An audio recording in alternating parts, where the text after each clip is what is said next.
Кудайга өтө жакын болгон, Кудай Тааланын ошол динини жаңылап бере турган, тактап айтканда, диндеги туура эмес маселелерди көрсөтүп бере турган улуу заттардан бир устазыбыз Хазрат Хикматулла Дамла кайтыш болду.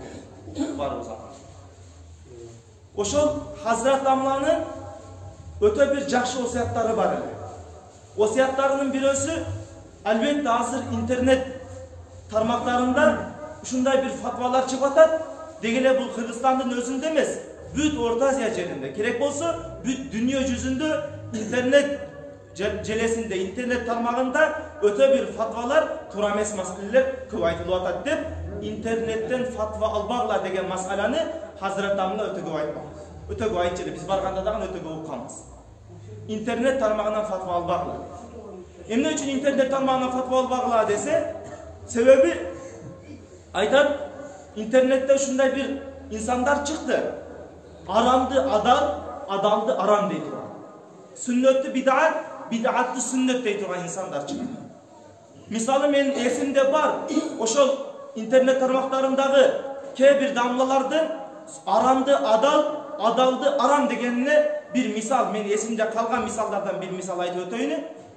Мисал айтсак, ошол дамлалардан барып сурасаңыз, интернет тармактагы кээ бир дамлалардан, бардыгынан дебейбиз, кээ биринен барып сурасаңыз, арамды адал дегенге бир далил айтсам, алар айтышат, алардан мынау сырттан, ар бир жактан келген көчтөр, эттер бар.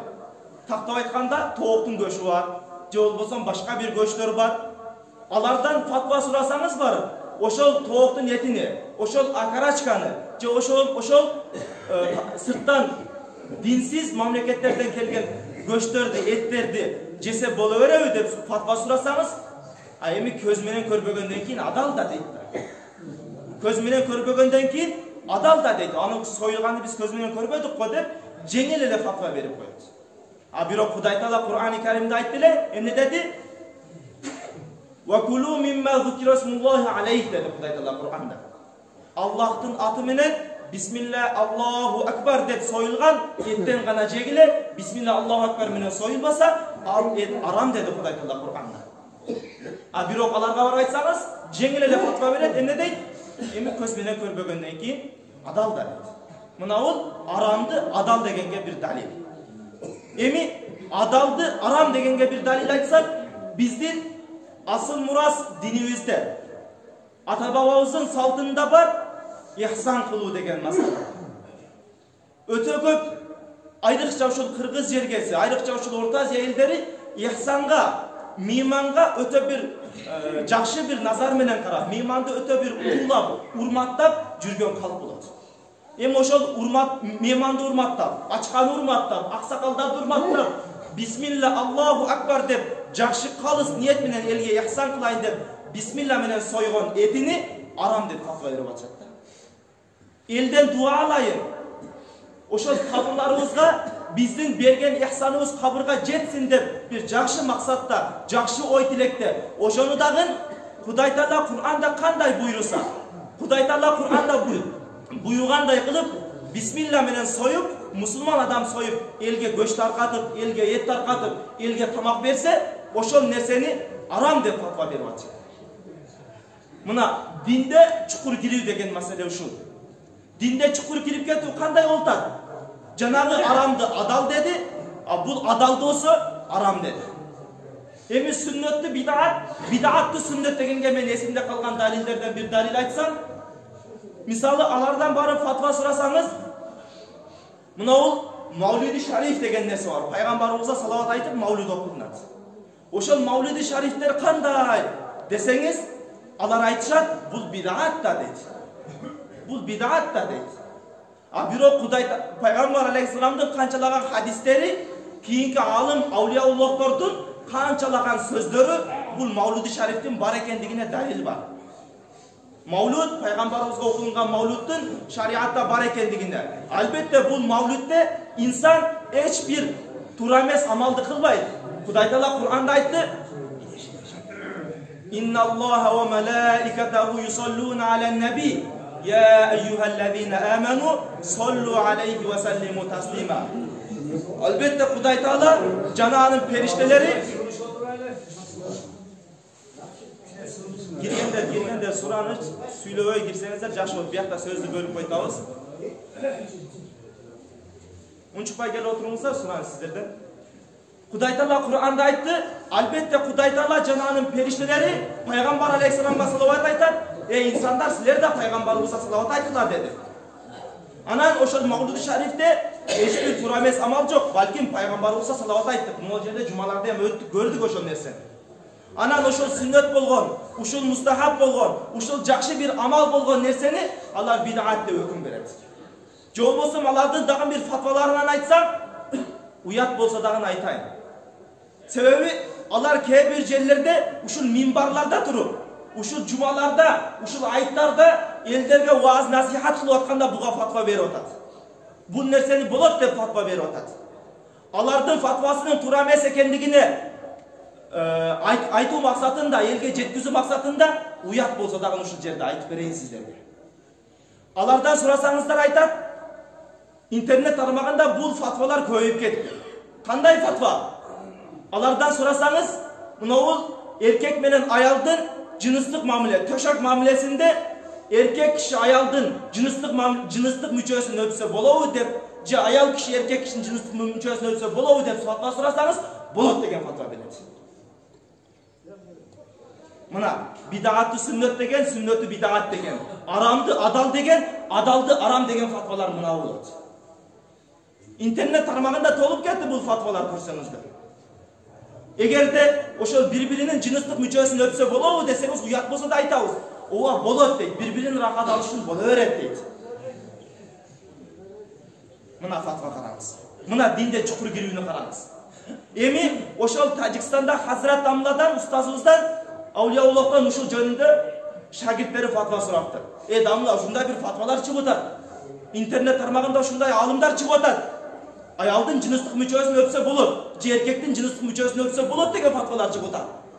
Buga kanday deysiz dep Hazrat Damladan suraganda, Hazrat Damla öte bir jönököylük menen bardык insan düşüne turgan kılıp жооп берген, эмне деп жооп берген?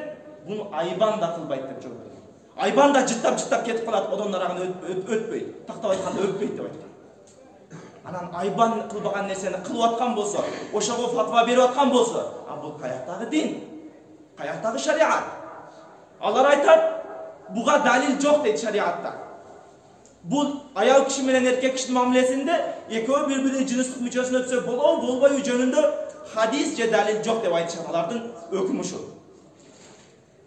Бул алардын далил жок деген сөзү бир гана алардын илиминин аздыгы, алардын тааммул, алардын ой жүгүртүүсүнүн аздыгы.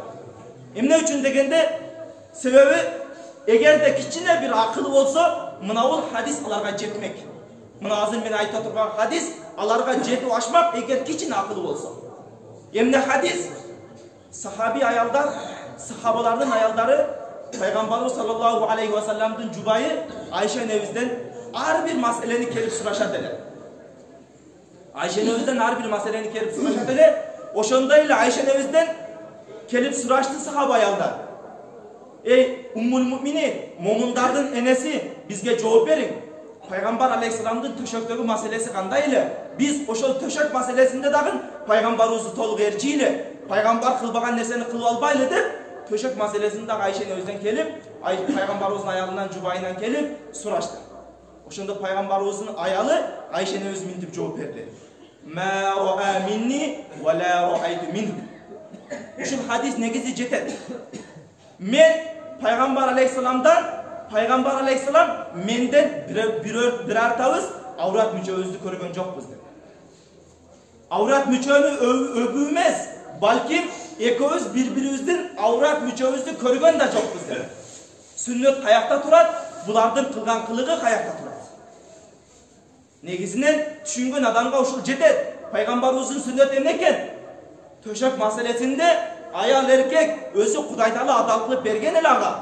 Birok hayaан uyattın barlığının belgisi olur. Peygamberimizin sünneti uşul eken ayaldın avrat müçösüne karab o, ayal dağın erkek kişinin avrat müçösüne karab o. Mına sünnet. Gördünüz mü? Alardın dinge çukur girip ketүү, dindegi turames fatva berүүsünün kançalık adaşkanını, birok şariat kayakta turat. Пайғамбарыбыздың сүннеті қаяқта тұрады?